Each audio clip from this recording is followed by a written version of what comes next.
A truck scale is a valuable asset that requires proper maintenance and calibrations to ensure the accuracy of measuring your product in and out on a consistent basis.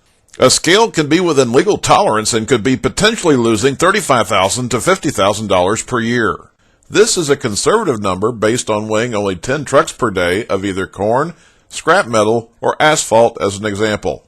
Just think, if you weigh 3 to 4 times as many vehicles, it adds up to over $150,000 per year potential loss, and your scale is within legal tolerance.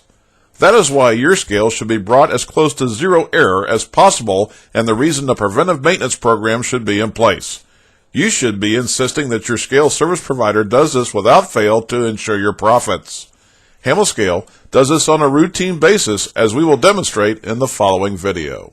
This starts out as another productive day as Hammel Scale technicians leave their locations for high-capacity scale inspection and calibrations to protect your profits. Hammel Scale is a full-line supplier for weighing equipment and scale service. Overall, we have 5 locations staffed with 20 trained technicians and 14 support personnel, which includes service managers, sales staff, and administrative professionals. Mettler Toledo is the largest scale company in the world, and Hammel Scale ranks in the prestigious top 10 distributors for Mettler Toledo for the last 20 years. Hammel Scale is also recognized as one of their few premier distributors. The test trucks that Hammel Scale uses typically carries more certified test weights than the competition and translates to a better test and calibration of your scale, which protects your profits. A Hammel Scale technician arrives on site and checks in at the customer's office. A Hammel Scale technician will inspect the scale before starting work, visually checking for dirt, debris buildup, and any other conditions that need to be corrected. The technician will check the condition of the scale deck, foundation, checking system, wiring, and load cells. If the scale is in a pit, the technician must check whether the customer has a confined space program. A permit must be issued prior to entering the pit, and any safety issues will be addressed. Once the technician is in the pit, they will check for the condition of the weighbridge steel, lever system if applicable, or load cells and wiring if it is a full electronic scale. The checking system will be examined for correct settings.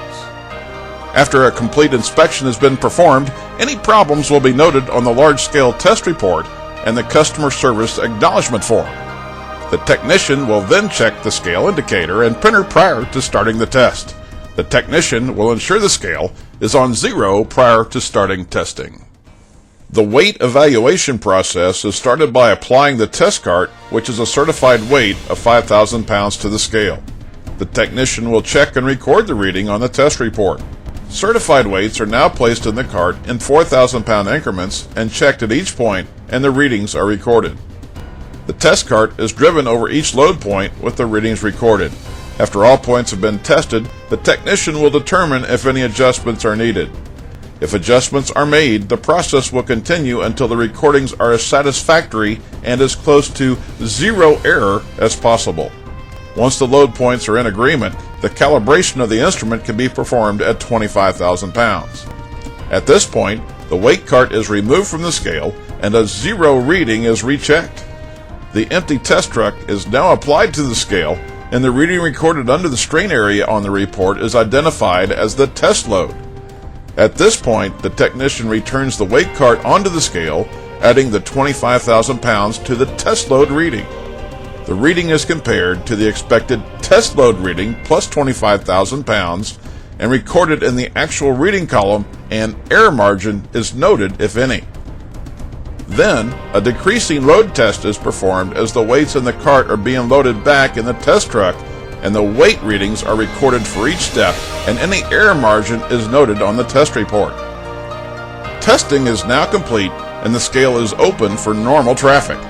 The comments section of the report is filled out with any areas of concern and discussed with a customer or client representative.